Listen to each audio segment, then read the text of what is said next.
Hello everybody, it's Philly Kuts. It's Wednesday, it's my pizza day, it's the middle of my work week day. Sorry, messed that up a little bit. But this is the day when new comic books come out. And this is the day where I show you what stack of comics I got. Got about 7 this week. No big whoop. I show you what comics I got, and then we talk about them a little bit. So let's get started. We got a good week for me in the independent front. I am really excited this week to start out with B.P.R.D, Hell on Earth. And this is a great issue, a Johann Krauss issue. It's in the middle. It's the middle story in this 3-story arc about Johann Krauss, the mysterious member of the B.P.R.D. And this issue kind of goes into the backstory as to why the rest of B.P.R.D. is so pissed off at him. And the way the last issue ended, if you remember, folks, it was pretty dramatic, pretty hardcore. It is believed that Johann may have committed suicide. Now, he is this disembodied kind of spirit that resides in these containment suits. Here he is on, like, the morgue table, it looks like, and as you can see, that containment suit is empty. See the helmet? See the front, the artistic artwork, the hand coming through the helmet? Well, he doesn't really have a hand like that, dude. He's a spirit. He's like smoke and shit. So this issue kind of has an interrogation of sorts with Agent Nichols, who's this gentleman here who looks pretty irate. And he tells the story as to why Johann Krauss may have ended up the way he did and why the rest of the B.P.R.D. crew kind of turned on him. Now, I don't want to give away any spoilers. I will say that they were in a firefight. It's in Kansas. They were in a firefight with some citizens of Kansas, some rednecks. There they are up there. They are protecting this, like, monster fetus. It's like a fetus of a monster, and it's in a swimming pool, so how about that? Anyway, Johann Krauss makes a major decision, and it really pisses off the rest of the crew. Kind of involves this a little bit. One of the B.P.R.D. crew getting shot in the eye, and then Johann makes a decision and does an action that is truly bizarre and kind of messed up, if you ask me. And I could kind of empathize with the rest of the B.P.R.D. crew and understand why they get pretty pissed off at him. Now, you know, this kind of really explores the casualties of war. You know, lots of times in war, obviously, choices have to be made, decisions have to be made, and they are not always pleasant, right, people? Sometimes things happen, sometimes things go the wrong way, and I'm just going to leave it at that. This has got John Arcudi writing, Peter Steinsberg, I don't know, it's like a Norwegian name, and Dave Stewart doing the coloring, so check it out. It's a great book. If you haven't been reading it yet, please, please, please check it out. Alright, Marvel! I was almost going to get another Secret Wars book, or Secret Wars tie-in book. I was going to get the Spider-Verse book, right? I got my Spider-Man shirt on, can you see? I don't know if you could see it, but I had my shirt on. I was all ready to get Spider-Verse, and then I leafed through it at the shop, and the art was just bad. Now, I don't know who did the Spider-Verse art. I don't remember, but it just didn't look good, and the story looked real campy and hokey, and I guess I was kind of hoping for a more serious tone of a story, so I decided to sit it out. I mean, I should have expected that it's going to be a lighthearted story when Spider-Ham is one of the main characters, so that's my own fault. But for Marvel this week, I just picked up Star Wars number 5. This is like a front runner with Darth Vader, one of the other Marvel Star Wars books that have been coming out over the past 3 or 4 months. Darth Vader kind of takes a more darker tone. This one is kind of more of the classic kind of Star Wars that we're all used to. But in this issue, Luke returns to Tatooine to find out some answers about Ben, the recently deceased Ben Obi-Wan Kenobi, who actually is in Johann Krauss form because he's a spirit now too with the Force.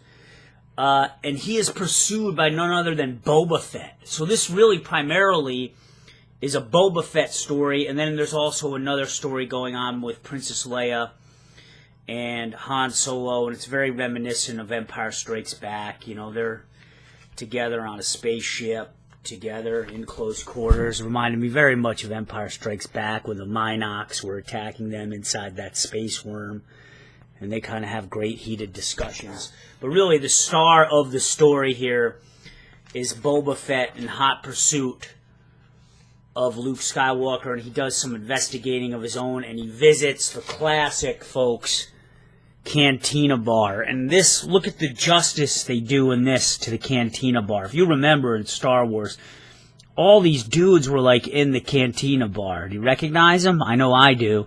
I know I recognize that little guy.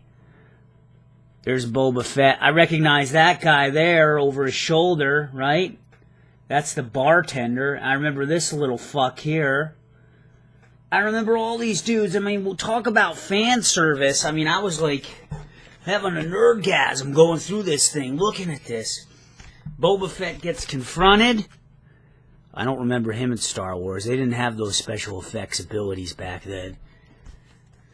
I don't know. Does Boba Fett get through it? I'm not going to spoil it for you, but things get hot and heavy in the Cantina Bar, folks. Let me tell you. Looks like even the bartender gets in some heap of trouble. So, enough said. Boba Fett story. You can't go wrong. If you haven't started buying Star Wars or Darth Vader, I highly recommend it. Princess Leia, it's a mini-series anyway, so it's not really going to be out that long. Princess Leia, that is. Alright, on to DC. Green Lantern Corps, Convergence. I continue to behave myself, and I've made it out of Convergence, folks, by only buying 2 issues. This is labeled as a Green Lantern Corps story, but it's really a Guy Gardner story. There he is, arm wrestling. Looks like Sylvester Stallone there, kind of, right? Doesn't it? Like a Sylvester Stallone reject. Over-the-top style. Mainly, it's a Guy Gardner story. There is a little bit of a team-up in the end. These guys got to battle Hercules Unbound, so there is some little team-up and circle-jerking going on there with the rings for all the fanboys. But it's primarily a kick-ass Guy Gardner story. Again, I'm trying not to spoil things.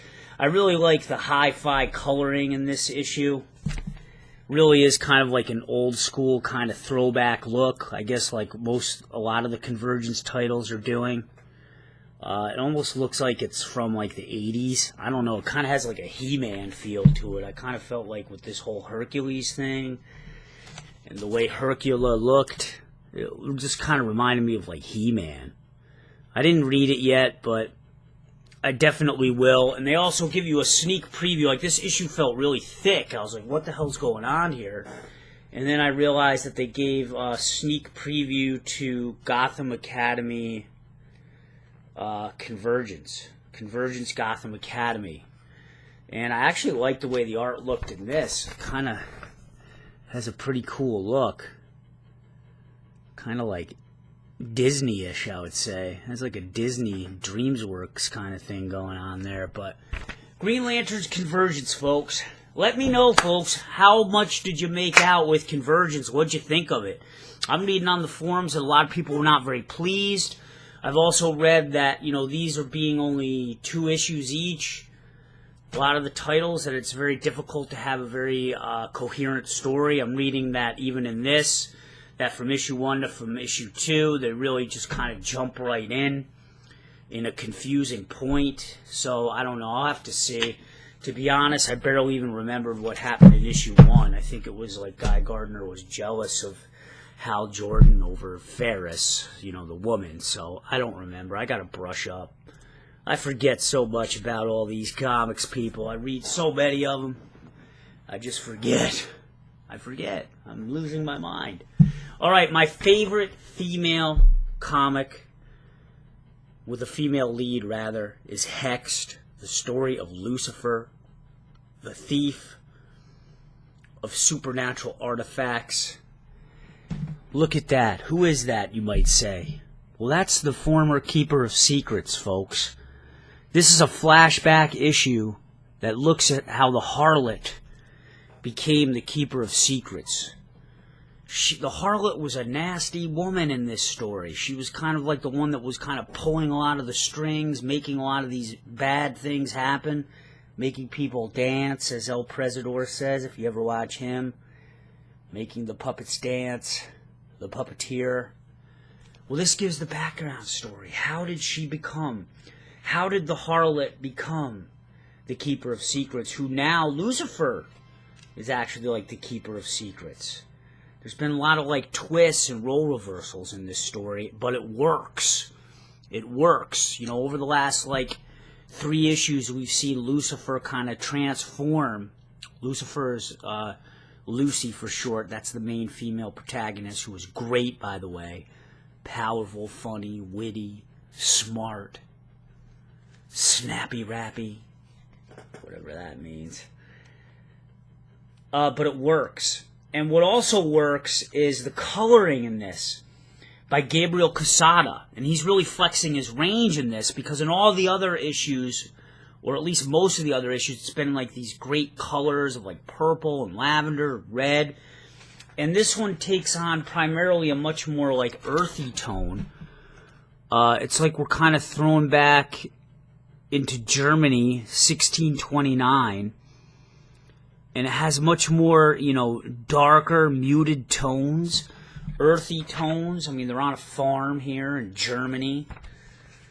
One of the people that she deals with has boils, a.k.a. like the Baron Vladimir Harkonnen of Dune.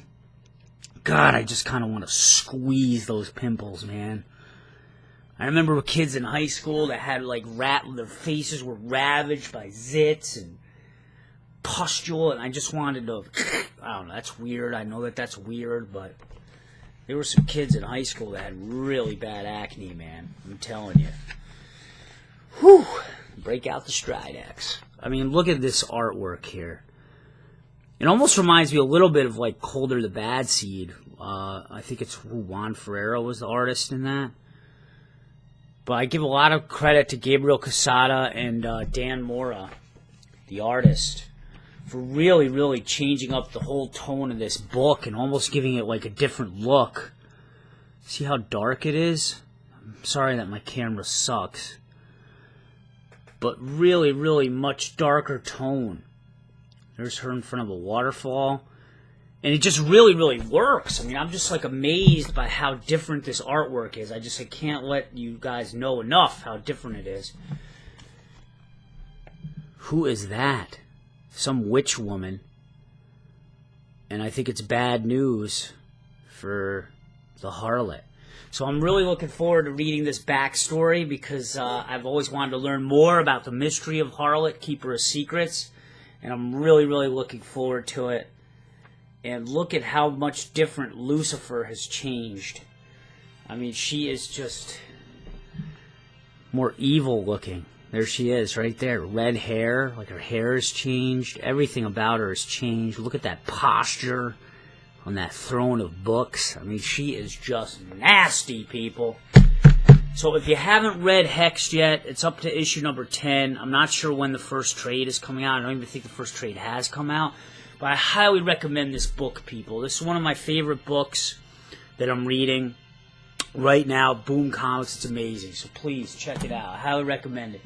Wytches, people. This is the end of the first story arc of Scott Snyder's Wytches and Jacques, the artist. Critically acclaimed. Scott Snyder, lots of people kind of say he may be overrated. The main Batman guy with Greg Capullo. He's the man. He's the Batman. Well, in this book, the one thing I hate about it, and I think almost everybody hates about it, is the goddamn color splotches that are just all over the book. In some contexts, it works, okay? The last issue ended where Sailor, who's a 13-year-old girl, she gets pledged or abducted by these witches. ends up in one of their burrows, okay? They live in these trees, and underneath the trees there's like these catacombs. Her father comes out, finds out where she is, and attempts a rescue. And the last issue ended where the father is deep inside this burrow with Sailor, and it ended, and they're in a whole heap of shit. Because not only are there witches around, but there's also these creatures that reside in the burrows. I don't know if you can make it out. You see those devil faces? Now the color splotches actually work here in the cave, in the deep dark cave. Kind of goes good with that, you know, it's dark, you know. Lighting's not going to be good. Like there, the color splotches work excellent there. And actually in this issue, maybe the color splotches work a little bit better. But then, you know, like when you're up out in the open, when they're outside and stuff, I don't know. I don't understand it.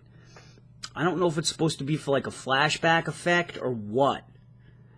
But anyway, the story got really creepy too in the last issue because you find out that the sheriff has involvement with these witches.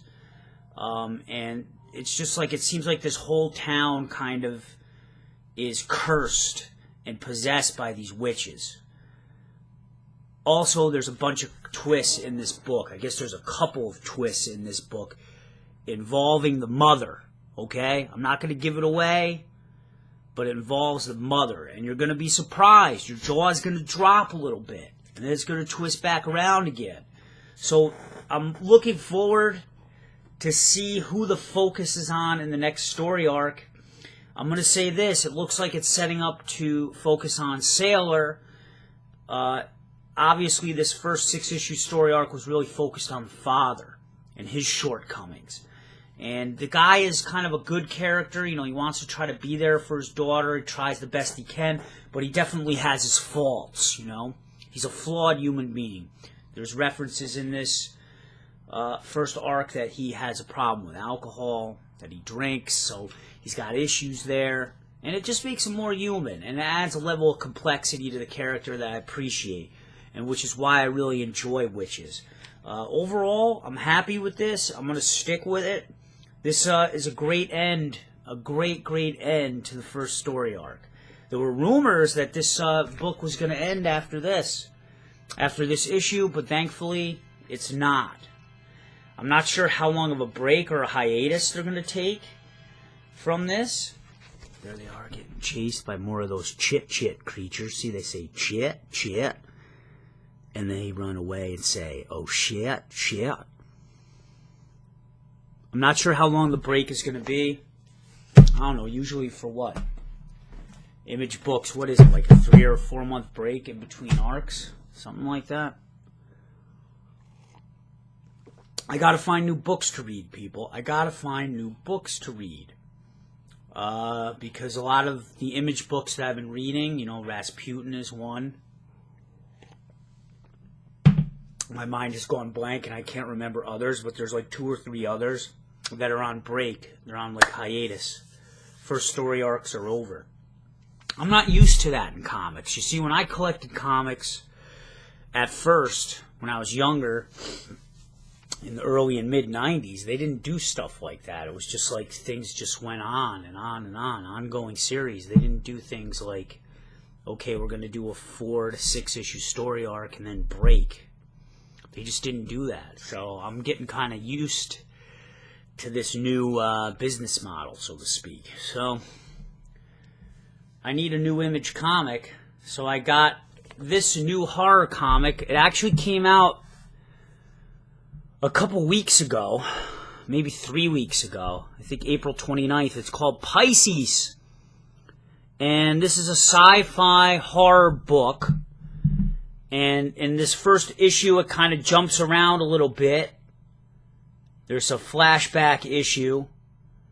I guess it's in like 3 or 4 different time frames. Anyway, it's about a Vietnam veteran. He's a pilot. It flashes back to his time when he was in Vietnam. It shows him here in the shit. I don't know if he's trying to free POWs or what, Rambo style, or whatever the hell that Chuck Norris movie was. What was it, POW? But it shows stuff like that. In the beginning of the story, it shows him crashing his car, drinking. Not looking good, folks. Rear ends a fucking ambulance, of all things. I'll leave it at that. But I don't know, it looks like it's dealing with horror, maybe the horrors of war, PTSD, the aftermath of war. But it also looks to the future, and I guess that this guy ends up having a great job for NASA and has to do some mission for NASA, which is really interesting, and I guess that's why they show an astronaut on a string, on an umbilical cord. So I'm really looking forward to this. This was recommended to me by a coworker, Liz. So thank you, Liz, for recommending this to me, and I look forward to reading it. It's definitely got mixed reviews, okay? When I go on, I look at Comic Book Roundup. If you ever want to go on a good site which dissects books and gives you a collection of reviews, kind of like Rotten Tomatoes, go to Comic Book Roundup. It's comicbookroundup.com, just like how I said it. And this book runs the range, okay, in reviews. Let me tell you something. It goes from a 10 from the Comic Bastards, Dustin Cabile, all the way down to a 3 from comicbook.com's Chase Magnet. So I've never seen a book with that wide of a disparity of reviews. Usually I get a little suspect when I look at these comic book reviews, because so many times I'll see like something like Wytches, right? And everybody gives it like a 9.5 or a 10.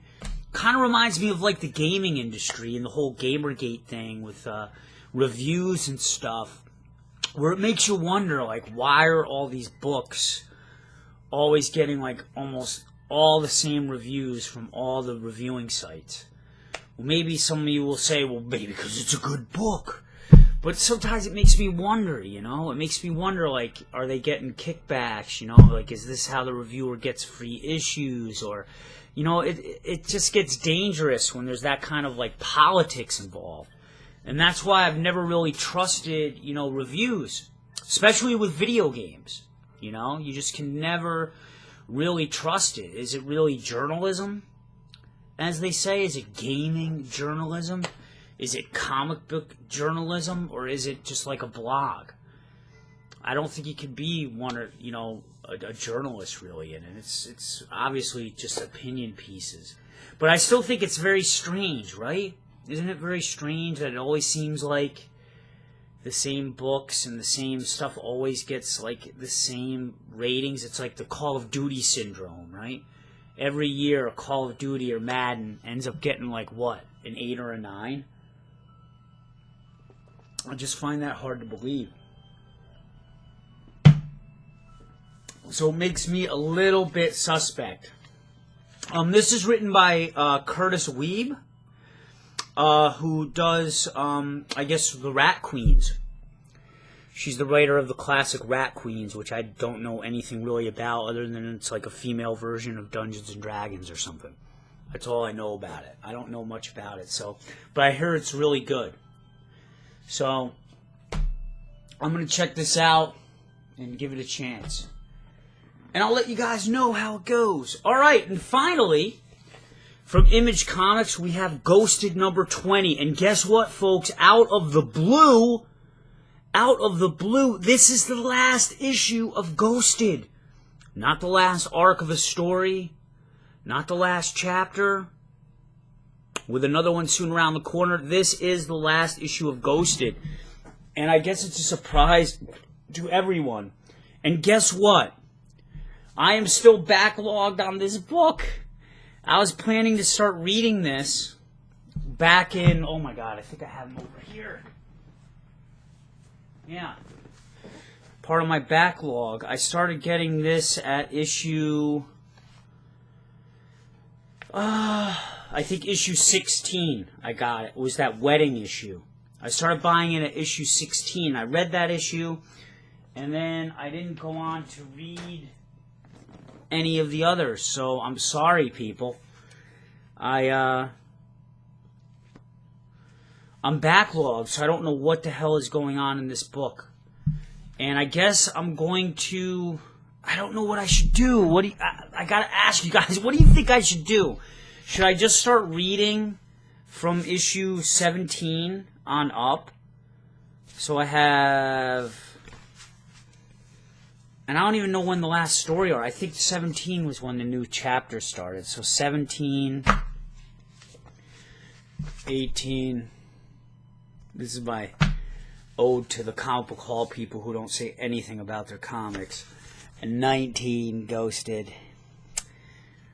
And 20, Ghosted. What should I do, people? Should I just go on the basis of Joshua Williamson's writing like I have been? And just say fuck it and buy the trades? I guess there's like 3 trades I would have to get to catch me up to where I am now. Or should I start reading them now, kind of ruin it for me because I'll know the end of the story, the whole story, and then go backwards if I like it. You know, I might read these and I might be like, Ghosted kind of isn't what I thought it would be. But then when I look through this issue, it does look cool. Look at that house. That looks awesome.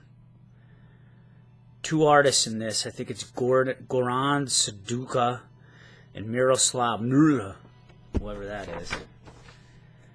But there's some awesome looking stuff in here. Look at this Grim Reaper. I mean, I'm really liking the art in here. I'm liking the coloring. I'm liking this demon woman. I mean, lots of demons and angels in here. I mean, I think people are dying here, people. I guess rest in peace, Jackson Winters. Is he dead, folks? I don't know. I don't know, man. I don't know. What should I do? You guys please let me know in the comments section below. DN8 Comics, I know you read this. DN8, I hope I'm saying your name right. What should I do, pal? I know that you're a big fan of Ghosted. I know you recommended the trades to me before, but should I read these first? Or should I get the trades and then read these? Please, people, I'm torn. I don't know what to do. And guess what, folks? That is that.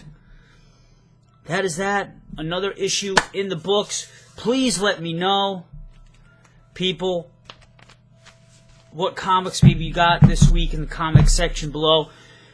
To answer your DN8, I didn't answer your comment last time. Harrow County, get it. Get it. Anybody out there who is looking for a new comic to pick up, get Dark Horses, written by Cullen Bunn. Harrow County. And the artwork in that, too, is incredible. Hold on, let me look this up in real time. I gotta let you guys know who the artist is in Harrow County, because that is, like, also the star of the show. This guy does stuff with watercolors that is amazing. Harrow County. Come on, people. Who is the artist? Oh, my God. Tyler Crook. Tyler Crook is the artist for that. Amazing. Amazing. Everybody do yourself a favor. Get Harrow County. You will not regret it. You will not regret it. All right, people. Another one in the books. This is the comic book haul. The Hump Day haul. Peace. Have a great day. Thanks, guys.